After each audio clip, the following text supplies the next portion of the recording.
Price lot. எல்லாருக்கும் சோத்திரம். Jesus காலில் பார்க்குற யூடியூப் வழியை பார்க்குற ஒருத்தரை கர்த்தர் ஆசீர்வதிப்பாராக.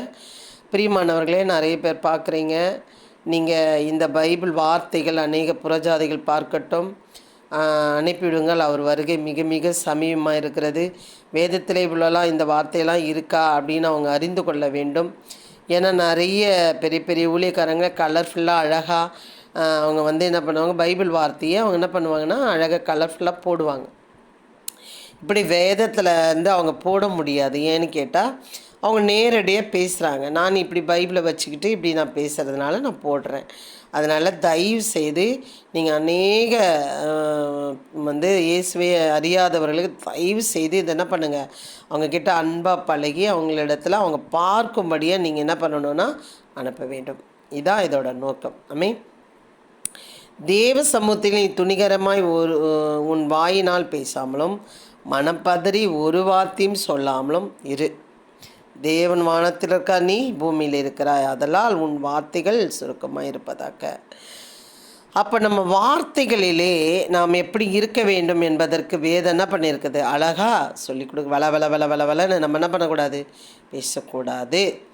மனப்பதிரி மனப்பதிரி என்ன பண்ணிடக்கூடாது, பேசிவிடக்கூடாது. நீ துணிகரமாய் உன் வாயினாலே துணிகரமாக என்ன பண்ணிடக்கூடாது, பேசிவிடக்கூடாது. மனம் பதறி பேசக்கூடாது, பேசக்கூடாது. ஒரு வார்த்தையும் சொல்லாமலும் இரு. பதறி ஒரு வார்த்தை என்ன பண்ணிடக்கூடாது, சொல்லாமல். பிரியமானவர்களே, இது அநேக காரியங்களை நாம் பார்க்கலாம். நீங்களும் பார்க்கலாம், இதை பார்க்குற அநேக ஜனங்களும் பார்க்கலாம். அவங்க பேசுகும் பொழுது இப்படிலாம் இருக்கிறாங்களா ஆட்கள் அப்படின்னு. அப்போ என்ன வேதம் படிக்கிறாங்க, என்ன அவங்க வாழ்க்கை வாழ்கிறார்கள் என்பதை நம்ம நினைக்கும் போது அது ரொம்ப சிந்திக்க வேண்டிய ஒரு காரியம். அப்போது நம்ம என்ன பண்ணிடக்கூடாது, அவர் எங்கே இருக்கிறாரா, வானத்திலே இருக்கிறாரா, நாம் எங்கே இருக்கிறோமா, பூமியில் இருக்கிறா, அதெல்லாம் உன் வார்த்தைகள் சுருக்கமாக இருப்பதாக. சில பேர் பேசுவாங்க, ஒரே வார்த்தை அந்த வார்த்தையை சொல்லிவிட்டு அந்த இடத்த விட்டு வெளியே போயிடுவாங்க. சில பேர் அங்கேயே நின்று என்ன பண்ணுவாங்க, அதிகமாக பேசிக்கிட்டே இருப்பாங்க. சில பேர் எப்படி இருக்காங்கன்னா, ரொம்ப பேசி பேசி பேசி பேசி தெருவுக்கு என்ன பண்ணிடுவாங்க, கொண்டு வந்துடுவாங்க. நம்ம எப்படி ஆயிருக்கிறோம். பிரியமானவர்களை, இந்நாளிலே நம்ம வாழ்க்கையை குறித்து பிரசிங் என்ன பண்ணியிருக்காருன்னா, இதெல்லாம் மாயே, எதுவாக இருந்தாலும் மாயே அப்படி சொல்லி முடித்து கடைசியில் ஒரு இடத்துல வைக்கிறார். அதையும் சேர்த்து தான் நம்ம பார்க்க போகிறோம். பாருங்கள், இன்னொரு வார்த்தை சொல்லித்தராரு. உன் மாம்சத்தை பாவத்துக்குள்ளாக்க உன் வாய்க்கு இடங்கொடாதே. உன் மாம்சத்தை பாவத்துக்குள்ளாக்க உன் வாய்க்கு இடங்கொடாதே.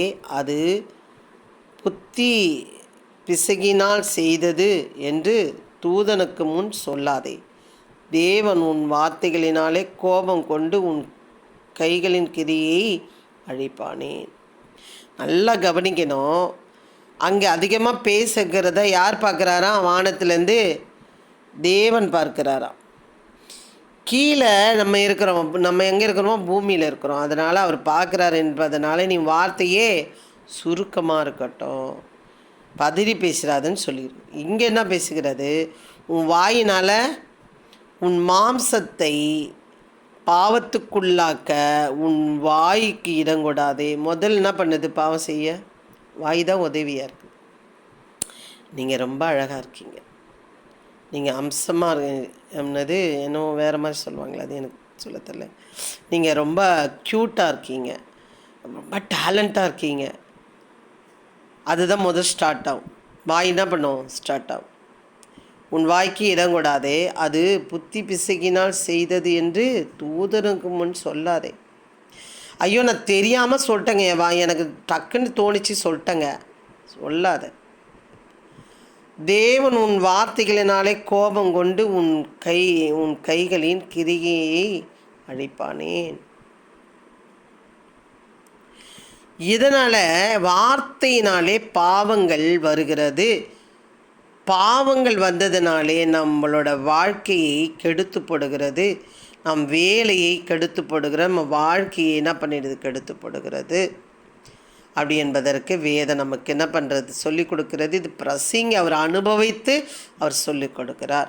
பாருங்கள், ஒரு தேசத்தில் ஏழைகள் ஒடுக்கப்படுகிறதையும் நியாயமும் நீதியும் புரட்டப்படுகிறதையும் நீ காண்பாயானால் அதை குறித்து ஆச்சரியப்படாத. நியாயம் புரட்டி போடுகிறதை நீ ஆச்சரியப்படாத. உயர்ந்தவன் மேல் உயர்ந்தவன், காவலில் இருக்கிறவன்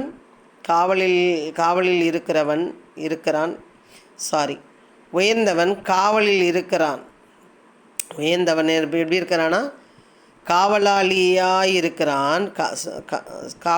இருக்கிறான். அவர்கள் மேல் உயர்ந்தவரும் ஒருவர் உண்டு. யார் பார்க்குறாங்களா? ஒரு தேசத்தில் ஏழைகள் ஒடுக்கப்படுகிறதையும் நியாயமும் நீதியும் புரட்டப்படுகிறதையும் நீ காண்பாயானால் அதை குறித்து ஆச்சரியப்படாத, கவலைப்படாத. உயர்ந்தவன் மேல் உயர்ந்தவன் காவலாளியாக இருக்கிறான். உயர்ந்தவன் மேல் உயர்ந்தவன் காவலாளியாக இருக்கிறான். அவர்கள் மேல் உயர்ந்தவரும் ஒருவர் உண்டு. நம்ம நினைக்கிறோம் நம்ம ரொம்ப டேலண்ட்டு, ரொம்ப நல்லா பேசிட்டோம், அந்த சிஸ்டரை நம்ம நல்லா நறுக்கு 4 வார்த்தை கேட்டுட்டோம், அந்த ஊழியக்காரனை நல்ல கேள்வி கேட்டேன், அந்த பொம்பளையை நல்லா வச்சு செஞ்சாங்க அப்படி. அது நியாயமாக இருக்கா அநியாயமாக இருக்கிறது என்றது யார் பார்க்கிறது? அவர்கள் மேல் உயர்ந்தவரும் ஒருவர் உண்டு, அதை பார்த்து கொண்டிருக்கிறார். ஒரு தாய் ஒரு பிள்ளைக்கு ஒரு மாதிரி பேசும்பொழுது ரொம்ப என்ன பண்ணும், வயிற்றெரிச்சலாக இருக்கும். நமக்கு பணம் கொடுக்க வேணாம், நகை கொடுக்க வேணாம், நமக்கு சொத்து தர வேணாம், பங்கு கொடுக்க வேண்டாம், எதையுமே தர வேண்டாம். ஒரு வழக்கு இருக்குது, ஒரு பிள்ளைகள் 3-4 பிள்ளைகள் 5 பிள்ளைங்க 10 பிள்ளைங்க இருக்கிறாங்கன்னா அதில் பேசுகிறதை ஒரு தாய் நியாயம் சொல்லாவிட்டாலும் அது என்ன பாவம்தான். ஆனால் அதை யார் பார்க்கிறாரா?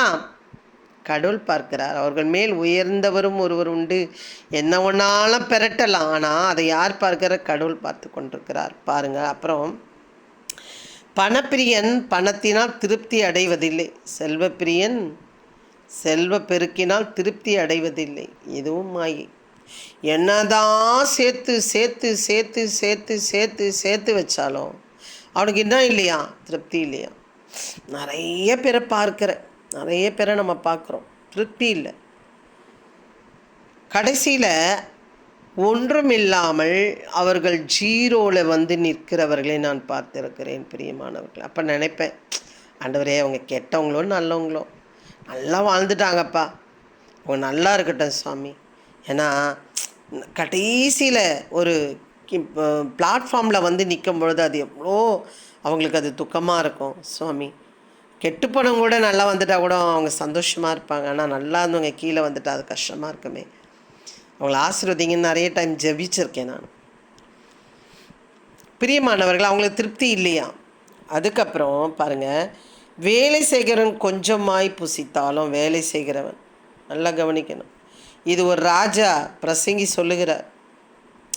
வேலை செய்கிறவன் கொஞ்சமாய் புசித்தாலும் அதிகமாய் புசித்தாலும் அவன் நித்திரை இன்பமாக இருக்கும். அவன் நித்திரை எப்படி இருக்குமா? இன்பமாக இருக்கும். செல்வனுடைய பெருக்கோ அவனை தூங்க விட்டாது. கொஞ்சமாக சாப்பிட்டாலும் நிறைய சாப்பிட்டாலும் வேலை செய்கிறவன் என்ன பண்ணுவான்? அதிகமாக புசித்தாலும் அவன் நித்திரை இன்பமாக இருக்குமா. செல்வனுடைய பெருக்கோ அவனை தூங்க விட்டாது.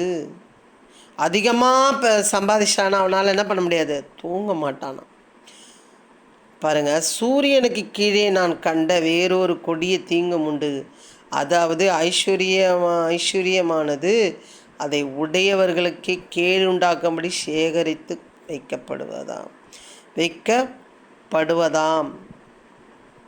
ஐஸ்வர்யமானது அதை உடையவர்களுக்கு கேடு உண்டாக்கும்படி சேகரித்து வைக்கப்படுவதாம். இன்றைக்கி சேர்த்து வைக்கிறாங்க. அதனால் எத்தனையோ காரியங்களை நம்ம நியூஸில் பார்க்குறோம். இங்கே கேடு எப்படி வருது அப்படின்னு பார்த்தீங்கன்னா, உன் பிள்ளைய நான் கடத்திட்டேன், ஒரு 10 கோடி கொடு, 5 கோடி கொடு அப்படின்னு சொல்லி கொலை மிரட்டல், அநேக காரியங்கள், கடத்தி போடுற காரியங்கள், கொலை செய்கிற, இப்படி நிறைய நம்ம என்ன பண்ணலாம், நம்ம பார்க்கலாம். அந்த ஐஸ்வர்யம் அவர்களுக்கு என்ன பண்ணாது, நன்மை செய்யாது, கேடு கொடுக்கிறதா இருக்கிறதா. அது மாத்திரமில்லை பாருங்க, சூத்திரம், தன் தாயின் கர்ப்பத்திலிருந்து நிர்வாணியாய் வந்தான், வந்தது போலவே நிர்வாணியாய் திரும்ப போவான். அவன் தன் பிரயாசத்தினால் உண்டான பலன் ஒன்றையும் தன் கையிலே எடுத்துக்கொண்டு போவதில்லை. எவ்வளோ சம்பாரித்தாலும், எவ்வளோ ராஜாவாக இருந்தாலும், எவ்வளோ வீடு வாசல் இருந்தாலும், எவ்வளோ மனைவி பிள்ளைகள் இருந்தாலும், எவ்வளோ நகை நட்டு இருந்தாலும் என்ன பண்ண முடியாது, கொண்டு போக முடியாது. அவன் வந்த பிரகாரமே போகிறான். இதுவும் கொடுமையான தீங்கு. அவன் காற்றுக்கு பிரயாசப்பட்டதினால் அவனுக்கு லாபம் என்ன? உள்ளே இருக்கிற காற்று இருக்கிற வரைக்கும் தான். அதனால் பிரயாசப்பட்டதுனால அவனுக்கு லாபம் என்ன? கொண்டா போக போகிறான், ஒன்றும் கிடையாது என்பதை அழகாக என்ன பண்ணுறாரு, சொல்லுகிறார். பிரியமானவர்களே, அப்படியே நம்ம பார்த்தோம்னா இங்கே சோத்திரம் சொல்கிறார் பாருங்க. இது 8:12 பார்க்குறோம், பிரசங்கில தான். பாவி 100 தரம் பொல்லாப்பை செய்து நீடித்து வாழ்ந்தாலும் என்ன? பாவி 100 தரம் பொல்லாப்பு செய்து நீடித்து வாழ்ந்தாலும் என்ன? தேவனுக்கு அஞ்சி அவருக்கு முன்பாக பயந்திருப்பவர்களே நன்றாயிருப்பார்கள் என்று அறிந்திருக்கிறேன். அப்போது ஒரே வார்த்தையில் முடிச்சிட்டார் பிரசங்கி. நிறைய போட்டிருக்காரு. அப்பா, என்னை போல் வாழ்ந்தவங்க யாரும் இல்லை, என்னை போல் சாப்பிட்டவங்க யாரும் இல்லை. நான் இதில் டேஸ்ட் பண்ணி பார்த்துட்டேன், அதை டேஸ்ட் பண்ணிட்டேன், இன்பத்தை தள்ளி வச்சதே இல்லை, என் கண்ணுக்கு பார்த்ததெல்லாம் அனுபவிச்சிட்டேன், எல்லாம் வேஸ்ட்டு அப்படின்ட்டார். சொல்லிட்டு சொல்கிறார், பாவி 100 தரம் பொல்லாப்பு செய்து நீடித்து வாழ்ந்தாலும் என்ன? தப்பன்ட்டு வாழ்கிறதுனால அதனால் அவனுக்கு லாபம் என்ன? தேவனுக்கு அஞ்சி அவருக்கு முன்பாக பயந்திருப்பவர்களே நன்றாயிருப்பார்கள் என்று அறிந்திருக்கிறேன். முஷ்டர் அவருக்கு பயப்பட வேண்டுமாம், நன்றாயிருப்பதற்கு அவருக்கு பயந்திருக்க வேண்டுமாம், அஞ்ச வேண்டுமாம். அஞ்சுன்னா எப்படி தெரியுமா? இப்போ யாராவது உங்களை கொலை செய்ய தோர்த்தனை எப்படி ஓடுவீங்களா? அஞ்சுவீங்க, பயந்து ஓடுவீங்க. அந்த போல் அஞ்ச வேண்டுமா, அவருக்கு பயப்பட வேண்டாம். ஏன்னா அவர் பெரியவர். வானத்தை பூமியை சமுத்திரம், ஒரு கடலை, ஒரு ஒரு ஒரு குளத்தை உண்டாக்க முடியுதா நம்மளால்? அவருக்கு சமுத்திரத்தை உண்டாக்கியிருக்கிறார். அது கரை எங்கே? அதுக்கு எல்லை எங்கே? வானம் இருக்கிறது, அதுக்கு எல்லை எங்கே? பூமி இருக்கிறது, அதுக்கு எல்லை எங்கே? அவருக்கு எப்படி இருக்க வேண்டும்? நாம் அஞ்சி அவருக்கு முன்பாக பயந்திருக்கிறவர்களே நன்றாயிருப்பார்கள் என்று அறிந்திருக்கிறேன்.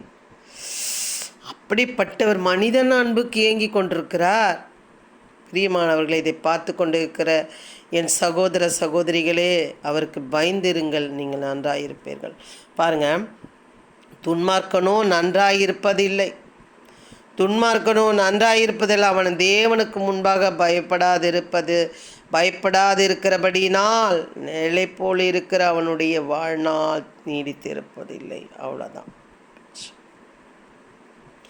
துன்மார்க்கனோ நன்றாயிருப்பதில்லை, அவன் தேவனுக்கு முன்பாக பயப்படாதிருக்கிறபடினால் நிலை போல இருக்கிற அவனுடைய வாழ்நாள் நீடித்திருப்பதில்லை. இதை பாருங்க, வாழ்ந்து நீடித்து வாழ்ந்தாலும் என்ன? வேஸ்ட்டு. துன்மார்க்கனும் நன்றாக இருப்பதில்லை, வேஸ்ட்டு. அவன் தேவனுக்கு முன்பாக பயப்படாது இருக்கிறப்ப நிலை போல் இருக்கிற அவனுடைய வாழ்நாள் நீடித்திருப்பதில்லை. பிரியமானவர்களே, இதை சொல்லி முடிக்கிறேன். அவருக்கு அஞ்சி பயந்து இருப்பீர்களானால் நன்றாயிருப்பீர்கள். அவர் வருகை மிக மிக சமீபமாக இருக்கிறது. அவரோட அன்பு சொல்லவே முடியாது. நான் ஒரு பாட்டு எழுதியிருக்கேன் பிரியமானவர்களே, அவரோட அன்பை குறித்து. நன்றாயிருக்கிறோம் நான் நன்றாயிருக்கிறேன் அவர் அவர் அவர் அவரோட கிருபையினாலே. அன்றைக்கு எனக்கு பலன் ஆரோக்கியம் தந்ததுனாலே வேலை செய்ததுனாலே சம்பாதித்ததுனாலே கொடுத்ததுனால நல்லா இருக்கிறேன். கொடுத்து மிச்சத்தில் ஏதோ என்னால் முடிந்தது வாங்கி வைத்திருக்கிறேன். என் வாழ்க்கைக்கு அது உதவியாக இருக்கும்படியாக. ஆமென். ஒரு பாடல். எத்தனை அன்பே என் மேல் உமக்கு, எத்தனை அன்பே, எத்தனை அன்பே என் மேல் உமக்கு, எத்தனை அன்பே. மனிதன் அன்பே மாறி போகும், உமது அன்பே மாறாதே. மனிதன் அன்பே மாறி போகும், உமது அன்பே மாறாதே. எத்தனை அன்பே என் மேல் உமக்கு, எத்தனை அன்பே. தாயின் அன்பே மறைந்து போகும், அவரின் அன்பே மாறாதே. தாயின் அன்பே மறைந்து போகும், அவரின் அன்பே மாறாதே. எத்தனை அன்பே என் மேல உமக்கு, எத்தனை அன்பே. மாசில்லாத தேவ அன்பு, மண்ணுக்குள்ளத்துக்கே தந்த அன்பு. மாசில்லாத தேவ அன்பு, மண்ணுக்குள்ளத்துக்கே தந்த அன்பு. எத்தனை அன்பு என் மேல் உமக்கு, எத்தனை அன்பு. நிபந்தனை இல்லா ராஜ அன்பு, நிரந்தரமான தேவ அன்பு. பிரியமானவர்களை நிறைய அடி இருக்குது. இன்னொரு அடி இருக்குது.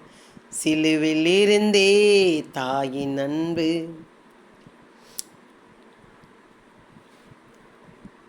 தீரடன் மேலே கரிசனை அன்பு. கள்ளன் மீது கரிசனை அன்பு, சிலுவில் இருந்தே தாயின் அன்பு, கள்ளன் மீது கரிசனை அன்பு. ரொம்ப நான் புக்கு வச்சு பாடாதனால தவறாக பாடிவிட்டேன், மன்னித்து கொள்ளுங்கள். சிலுவில் இருந்தே தாயின் அன்பு, கள்ளன் மீது கரிசனை அன்பு. எத்தனை அன்பே என் மேல் உமக்கு, எத்தனை அன்பே. பிரியமானவர்களே, ரொம்ப அன்புள்ளவர் அவர், ரொம்ப அன்புள்ளவர். நீங்கள் அன்பு வச்சிட்டிங்கன்னா, ஒரே ஒரு அன்பு நீங்கள் வச்சிங்கன்னா அவர் உங்களுக்கு 100 அன்பு அவர் கொடுப்பார். ஒரே ஒரு ஸ்டெப்பு நீங்கள் அவருக்காக ஊழியம் செய்யணும்னு வச்சிங்கன்னா உங்களை அநேக பேருக்கு பிரயோஜனம் உள்ள ஊழியக்காரனாக மாற்றுவார். அவருக்கு கொஞ்சம் நீங்கள் கொடுத்தீங்கன்னா அநேக பேருக்கு முன்னாடி உங்களை 30, 60 100 என்ன பண்ணுவார், ஆசீர்வதிக்கிறவராக இருக்கிறார். பிரியமானவர்களே, இந்த ஜீசஸ் சைட் கால் யூடியூப் சேனலுக்காக ஜெபித்துக் கொள்ளுங்கள், எங்களுக்காக ஜெபித்துக் கொள்ளுங்கள். கர்த்தர் உங்களை ஆசீர்வதிப்பார். பார்க்குற ஒவ்வொரு குடும்பத்தையும் பார்க்குற ஒவ்வொரு குடும்பத்தையும் ஆசீர்வதிப்பாராக, கோடா கொடியாக பெருக செய்வாராக. ஆமென். ஹல்லேலூயா.